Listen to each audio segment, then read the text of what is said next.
aliens abduct twin sisters. They have removed eggs from me and planted embryos in me. They're using my body to incubate the beginning stages of the hybrids. A tiny troll that lures its victims. This creature looked right at me. It just appeared to be friendly, but if you buy into the Pukwudgie myths, that's how they get you. They snap you up. A demon that threw a town into fear. The witnesses in those 2 nights in 1977 were students together at the same high school. They were coming back from a party when they saw something on the side of the road, something that doesn't resemble any animal that anybody has ever seen before. For the first time, one of those witnesses comes forward to share her story. When I looked into the eyes of the Dover demon, I felt like a terrifying connection with the eyes, that it was like looking right through me, right into my soul.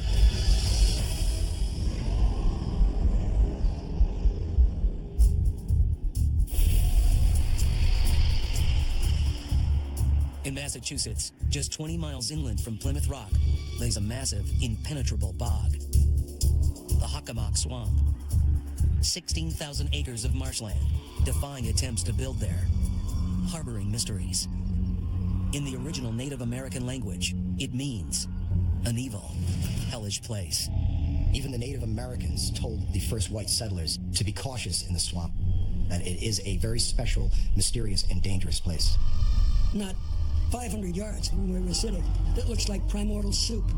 So thick you can almost walk across the water, and you don't even have to be divine to do it, because the water's that thick and that soupy and it's green and slimy. Just looking on that is scary.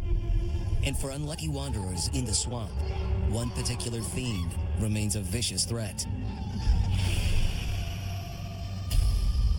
The Pukwudgie, just saying their name around here, anybody who's familiar with the legend knows you're talking about a nasty little creature. According to Native American lore, Pukwudgies labor under a curse. They can't directly attack their prey. So, they've learned to entice them. Pukwudgie used to be a rather friendly little harmless creature, but at one point they became very upset with both man and the creator God. And since then, the Pukwudgies had been something to avoid. They seem to like to lure people deeper into the forest. Hey, come here and check this out. And then before you know it,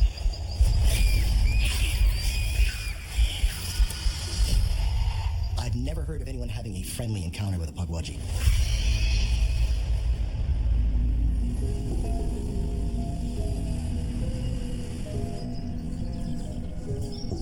Retired ironworker Bill Russo lived in a home in Raynham, Massachusetts, built next to the Hockomock Swamp. He never believed the stories about dangerous creatures until he met one. I've heard many stories of bizarre happenings in this area. I can't confirm or deny any of that. I can only tell you what I saw one night after work. One night in 1995, Bill and his dog Sam went out on their walk around 1 a.m. Sam and I were very close, and she was my best friend. That night, we cut through my backyard, and we went into the deep woods by the swamps. We never felt uneasy. We never thought anything was going to pop out of the bushes.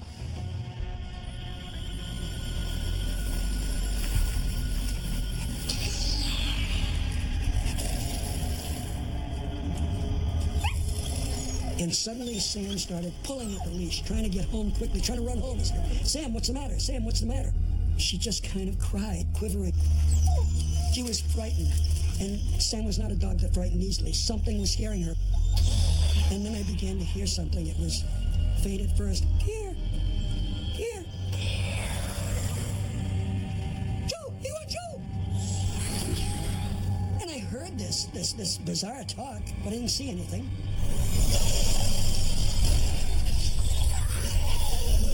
Just then, this 3 to 4 foot creature walked into the circle of light and just so confidently beckoned me, here, here. Looked right at me. I didn't know what it was. Possibility started going through my mind. It's a kid dressed up for Halloween. And then I realized, that's no toddler. This thing didn't look like a beaver, didn't look like a muskrat, it didn't look like a fox, it didn't look like a bear. All of those things we've seen here in the Hockomock Swamp area, we've got those things. It was none of those things. Just appeared to be friendly, but if you buy into the Pukwudgie myths, that's how they get you. and then they snap you up. They are not little, innocent little creatures that live side by side with the Native Americans in this area. They've become somewhat of a little monster, a little terror. The Pukwudgie are small, no more than 3 to 4 feet tall. But according to legend, their powers are impressive. They have a reputation of using balls of light to lead you further and further into the woods just to get you lost, or maybe to have some real nasty fun and make you walk off a cliff. Avoiding their enticements is the only way to survive an encounter with this trickster troll. I was scared. If you see something that isn't human in the middle of the night and it talks to you and you're bigger than it, you're still scared.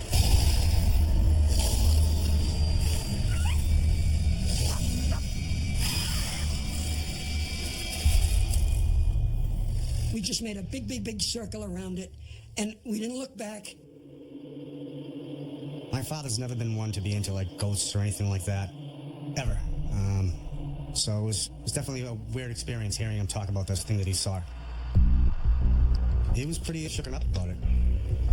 When I got home after the encounter, made a big pot of coffee, kept that coffee company all night. One cup after another, reliving the whole thing. Should I have talked to it? Should I have gone up to it? What was it? What did it say? And here's what it said. My best translation. We want you. We, not me. We, meaning there were more.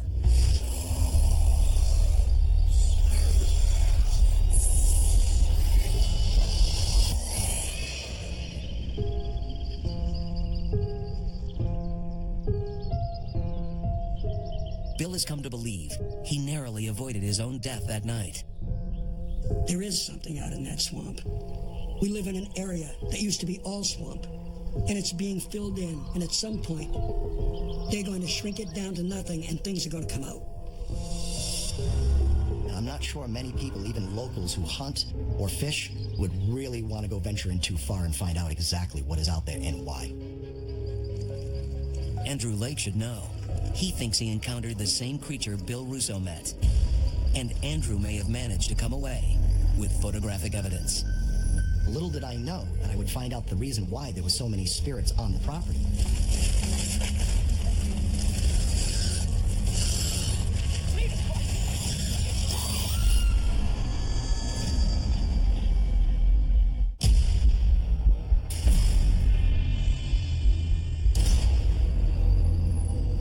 On a night in 2008, Andrew Lake joined a paranormal group exploring the Hockomock Swamp area for ghosts. It was the New England Ghost Project. They're one of the few groups that actually works with a psychic. Their psychic wanted to see if she could contact any of the Indian spirits that haunt the woods and so on and so forth. The search was coming up empty when things suddenly changed. While I was videotaping this, their psychic started thrashing about and acting like she was being attacked. Her thrashing was so violent, members of the team had to hold her down. Andrew caught the struggle on camera. What he didn't realize in all the confusion, something small and hidden was watching close by. When he was home later that night, Andrew reviewed the videotape. And during the struggle, hovering in the background, a strange face emerges. Just a simple little video camera, while someone was holding a flashlight, seems to have caught a little creature standing in the blueberry bushes. A freeze frame of that video, in my opinion, shows a tiny little creature that I wonder is could be a Pukwudgie. Just a few frames of videotape, but a new clue that the legend about Pukwudgie in the Hockomock Swamp might not be just legend. It's a really unique area. There's nothing like it anywhere else in New England. There are no homes out there, and there never will be. It's too wet, it's too thick, it's too dense. And I think that's why people could believe there could be monsters out there. If the Hockomock Swamp seems strange, it's only one small part of a larger triangle-shaped territory, crowded with inexplicable phenomena and UFO sightings. The Bridgewater Triangle. The Bridgewater Triangle definitely has some kind of energy field. I don't know if it's a vortex or a portal for ETs and other interdimensional beings, but there's some reason that these things happen in a small area of New England. For Bridgewater locals and twin sisters Audrey and Debbie Hewins, daily life resides at an entirely different address than most of us will ever know.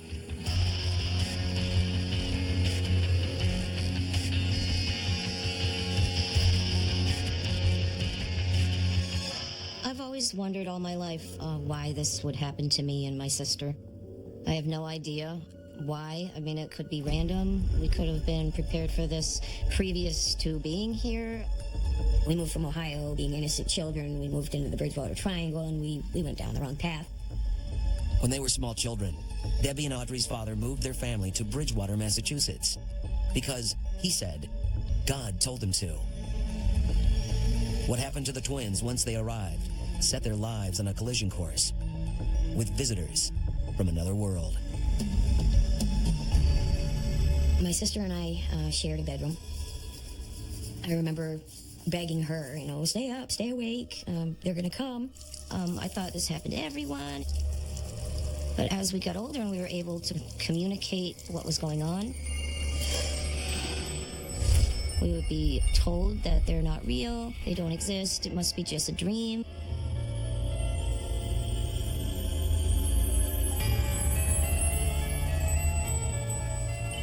Each night before the twins went to bed, the fear welled up inside. Fear of aliens from outer space. Good night. I always had a sense of anxiety, I guess, that they were coming.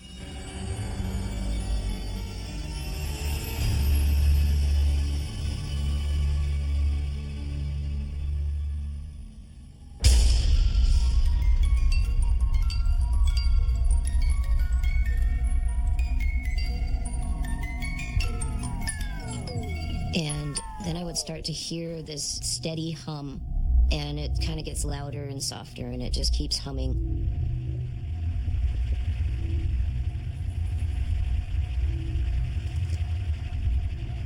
The room fills with a pale bluish white light.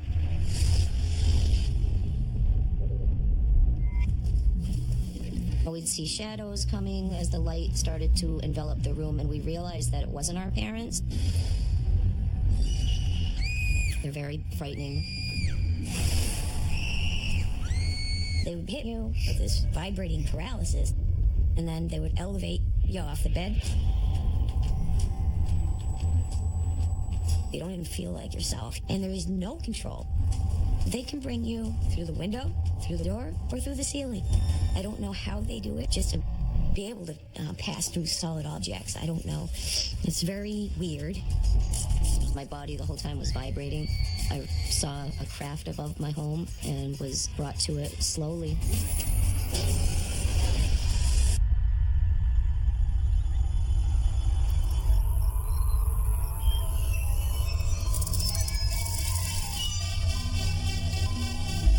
Each morning, the twins would be back in bed with blurred memories of their time at the hands of the aliens, but with flesh and blood evidence of the trauma they suffered.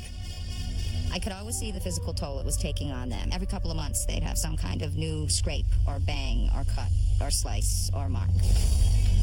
You look at them and you'd say, I know your parents ain't doing this to you. What's going on? I had so many bloody noses as a child, and on the school bus, it happened. In school, it would happen. I had bloody noses all the time, and they were really severe and for no reason. I was kind of self-conscious about it because little kids started calling me Debbie Dent because I had two little dents in my head. The one over here, there's not only a scar, but on my skull, there's an indentation, like somebody's drilled in my skull. It's about the size of and roundness of a pencil eraser, but it shows up in x-rays, and I don't have an explanation. The twins had no way to prevent the nightly visits. Their friends had no idea how to help them. It is a helpless feeling when your friend comes to you and tells you these things are happening, and as a friend, you're powerless.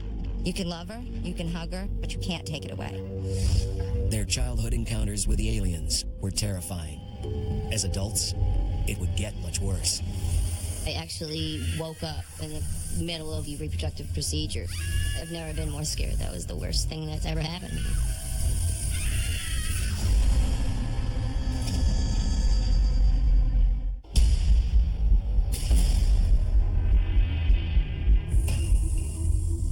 decades, thousands of Americans have claimed aliens from outer space abducted them.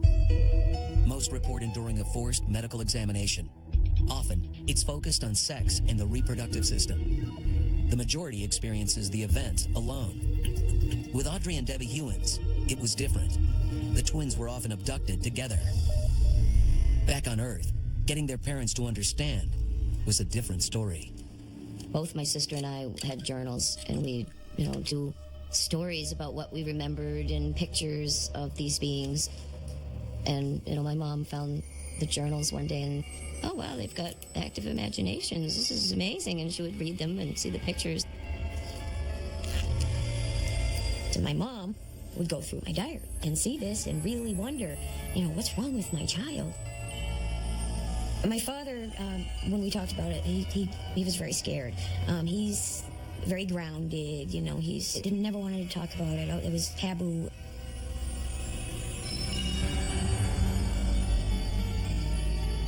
As adults, Audrey and Debbie started looking for answers, trying to make sense of their UFO encounters.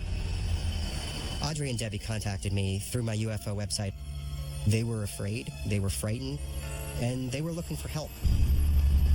What I was certain of right away was that there was more to these experiences than what they were consciously remembering.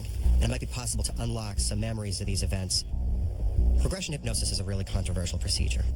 It's used, for instance, in cases of trauma where trauma might cause some memories to be hidden. And under hypnosis, Debbie and Audrey relived the incredibly frightening, incredibly traumatic experiences that they had undergone during the time that they were abducted. For me, as somebody who was there to observe, this stuff was raw, it was real, it was coming from their memory, and it was absolutely frightening. Hypnosis clarified their traumatic memories, but the abductions continued and grew far more chilling. One night, when Debbie stayed over at Audrey's, the abduction turned violent. It's getting late. I think I'm gonna head off to bed. Yeah. Okay, don't worry. I'll lock up. Thanks. When I went to bed that night in 2007, I had no idea what trauma I was going to go through.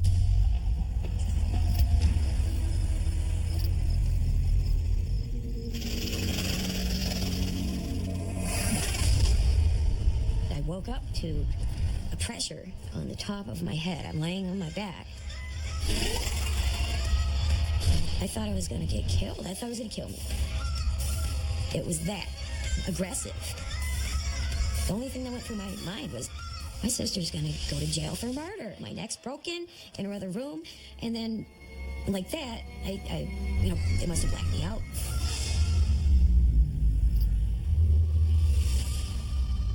At the other end of the hallway, Debbie's sister Audrey felt something was wrong. I had gotten up, and I was almost down my hallway, and then I realized that I wasn't running. I was kind of floating, that I wasn't even, really moving.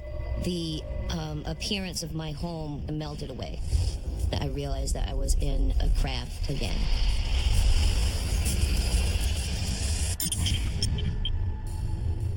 When I came through again, I was not in Audrey's room. My sister, she was there too. It was like a big screen we were behind.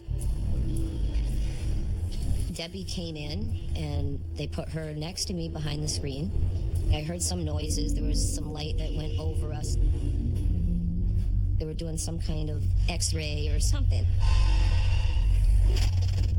I don't know if people would be able to deal with remembering the whole entire procedure because it's traumatic. They can, make your heart stop.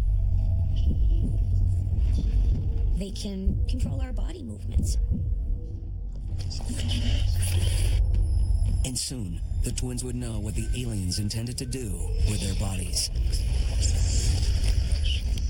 I could see a bunch of cylinders filled with liquid connected to machines with things suspended. And I looked down, and one appeared to be a gray human hybrid. It looked half and half. It was infant-sized. Artificial gestation chambers, that's what it was. At some point, the alien gestation program turned into their worst nightmare.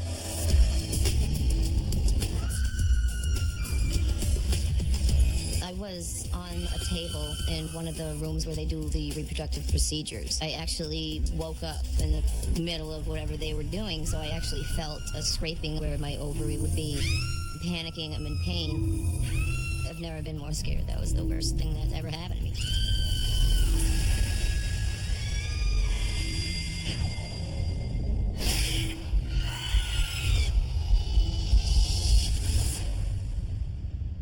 When I woke up the next morning, I was sore, confused, and really scared. This is one of the most aggressive encounters that I've had. Are you okay? And she opened the door. She said, "You all right?" I'm like, "Yeah, you all right?" You know, that kind of just one, didn't say much else. That was it. After that night, the twins knew they'd been turned into breeders for an alien race. They have removed eggs from me. They have implanted embryos in me.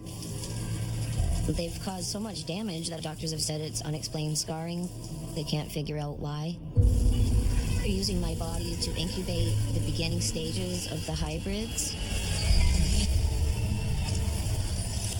And years later, when she was abducted again, Audrey and one of those hybrids would finally meet.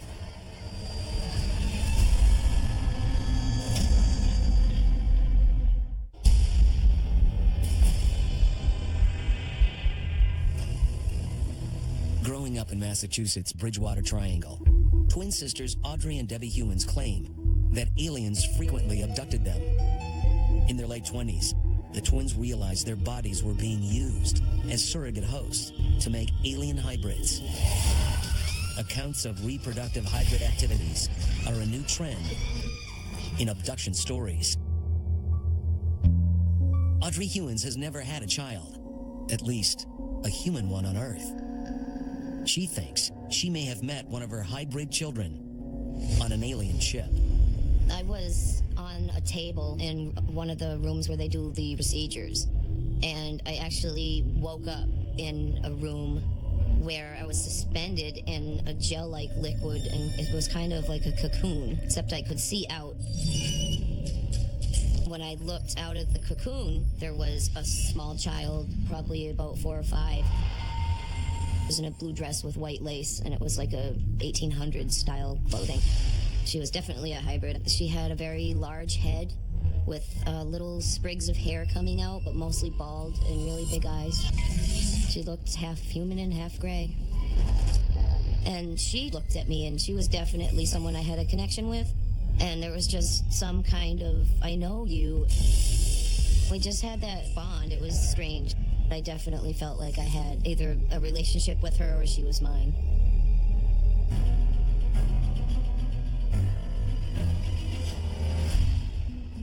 The twins maintain the alien gestation program continues, with thousands of humans serving as reproductive slaves.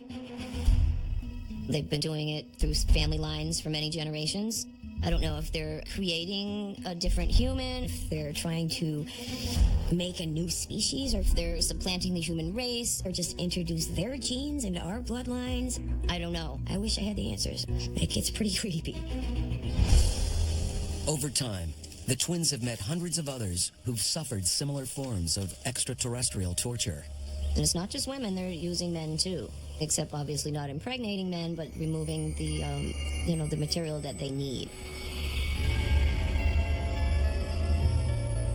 At one point, the twins were able to meet one of these men, someone with whom they had shared an abduction encounter. What else to do? In 1997, my brother's band was playing at this club. So we go into this club, and I looked over, and I saw this man back there, and I said, "Oh my, that is the guy that we met on the ship."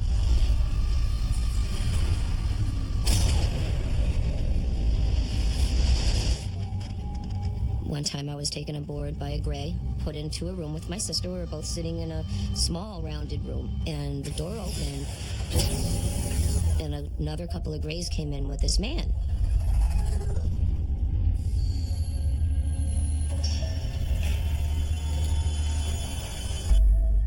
Are you okay? And it's all I can remember, and I never thought twice about it. I didn't know who he was. The man Audrey and Debbie recognized was Matt Moniz. A regular abductee, Matt lives just 22 miles from where Debbie and Audrey experienced their most intense alien abductions. I met Audrey and Debbie. I was brought to this, I'll call it a craft for lack of a better term. And I remember being brought through a doorway, and I remember talking to them and them talking to me. Are you okay? I think so. I just wish I knew what they were doing. That's the guy. That is him. We need to go talk to him. We walked right over to him. We said, hey, and he looked up. Do you remember us? We met like 10 years ago? Yeah, oh my God, yeah. How are you? I discovered that this is not unusual and not uncommon. Plenty of other experiencers and abductees have run into each other in experiences and then run into each other in what we'll call stark reality, what we exist in here. A hotspot for these sorts of experiences is the Bridgewater Triangle. I don't know if it's a vortex. I don't know if there's a base there. But there's some reason that these things happen in a small area of New England.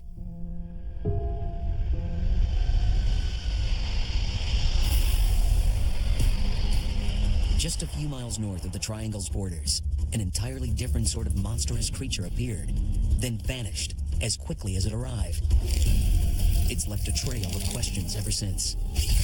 Now, for the first time in over 30 years, one of the original witnesses comes forward, sharing her story. When I saw the Dover Demon, I had no idea that this was something that would follow me around the rest of my life.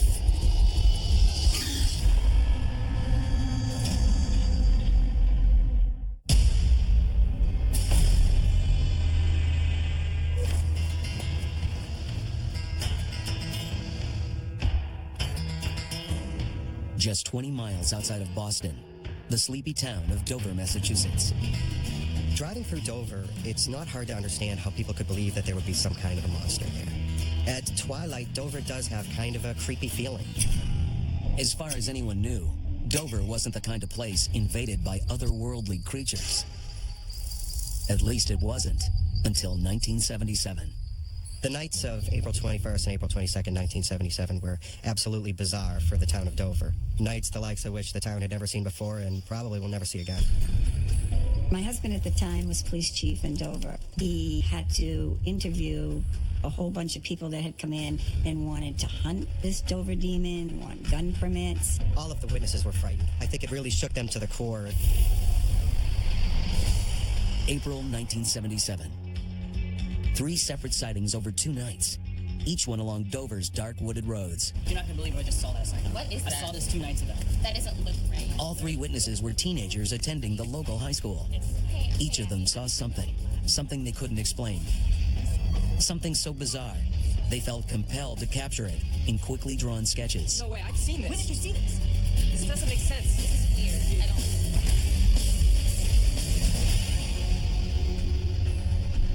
April 21st, 1977. An ordinary Thursday night. It was about 10:30 at night, and 17-year-old Bill Bartlett was with friends coming back from a party that they'd been to. They were driving down Farm Street when Bill Bartlett saw something on the side of the road. What he saw was something that doesn't resemble any animal that anybody has ever seen before. It was climbing along a broken down stretch of stone wall. And as he looked at it, it turned to look at him. He was absolutely terrified.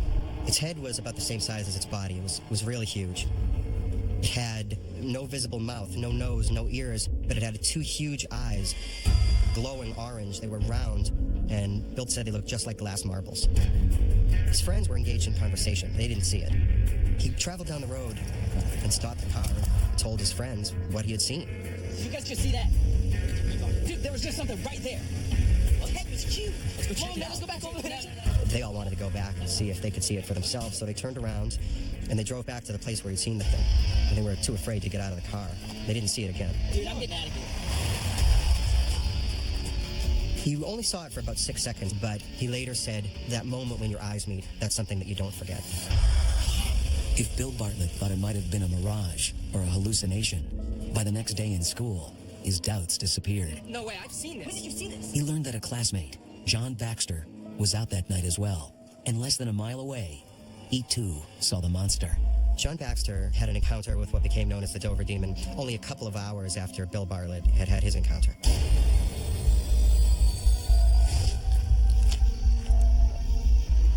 John Baxter was walking home from his girlfriend's house. It was 12:30 in the morning. It was dark. He saw something walking towards him on the road. At first, he thought that it was a friend of his who lived nearby, but as he got closer, he realized it couldn't be his friend. It was too small. Now he's looking at this thing as it's coming closer to him, and he's calling out to it. Who is that? Who's there? He wasn't getting an answer. He took a step towards it, and suddenly it ran incredibly quickly into the woods on the left-hand side of the road. He could hear it as it ran through the trees and bushes, and he followed it. He actually stumbled down an embankment, jumped across a little stream, and now he's looking at this thing that is in the tree line about 25 feet away. You could see its fingers wrapped around the tree. It was very small, the size of a small child, but it had a huge head and eyes that glowed white as he looked. He realized he didn't know what he was looking at. And then he starts to feel like this thing is ready to jump. He turned around and ran right back up the embankment back to the road, and he didn't look back. 2 sightings, 2 encounters with a living, breathing creature that simply made no sense. But this mystery wasn't over. One last Dover teenager would cross paths with the demon. When I looked into the eyes of the Dover Demon, I felt like a terrifying connection. That it was like looking right through me, right into my soul.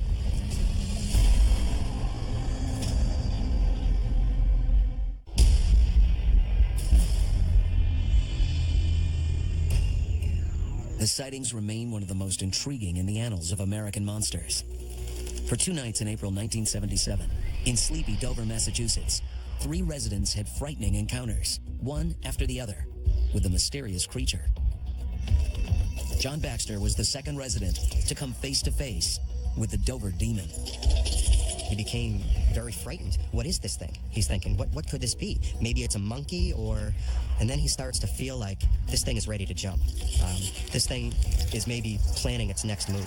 So he turned around and ran right back up the embankment back to the road, and he didn't look back. John Baxter ran home that night, not knowing that just hours before, and less than a mile away, a schoolmate, Bill Bartlett, had seen the same strange creature. And the demon's reign of terror wasn't done.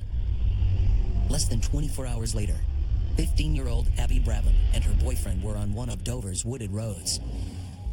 Nearly 4 decades after that fateful night, she shares her story. I was just hanging out at my boyfriend's house. We were just watching a movie. It was about midnight when my boyfriend drove me home. We drove that road all the time. We were driving down the road. It was a clear night. It was not raining or anything. There's no doubt in my mind what I saw that night. I saw it out my window on the right-hand side by the edge of the road. What caught my attention first was the head and the eyes, because the eyes were actually looking right at me, kind of piercing at me, is what kind of scared me more than anything. To me, at first, it kind of looked like a monkey. It was crouched over in the road, but its head, which looked up at me, was like a big watermelon-type head. And the skin was kind of a different color skin. It was like a tannish skin, not like a hairy animal. My first reaction was, let's get out of here. I've never seen anything like that in my life.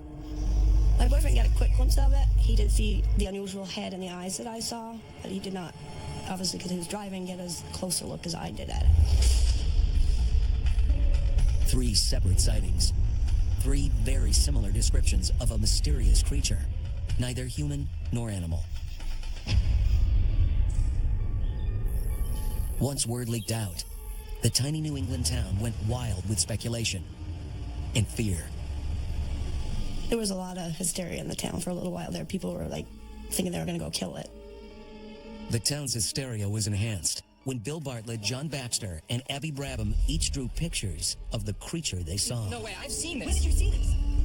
We'd all looked at each other's pictures, and that's when I was like, wow, that's what I saw. There were suggestions that this thing was maybe a deliberate hoax, that the descriptions of it were influenced by the descriptions of the creature Gollum in the book Lord of the Rings. A lot of people thought we all maybe got together and made this up, which was not true. My husband said that the kids were good kids. They never got into trouble. in the town where the police department was involved with them or anything. No doubt in my mind what I saw that night. I'll probably go to my grave knowing that I saw something different, and I'm not sure what it is, but it was definitely a creature that was not normal. The Dover Demon case remains one of the most mysterious of the past 50 years. A classic cryptid tale. 3 separate encounters, each witness left profoundly disturbed. An entire town looking for answers ever since. In my heart, I believe it was something. It keeps rearing its head. The first sighting was in 77, and we're still talking about it. They could never prove there was a Dover demon, but they could never disprove it either. There's definitely forces out there that are watching us and that are not of this earth. There's something out there. I don't know from where. And I'm not sure what it is, but there definitely is something out there.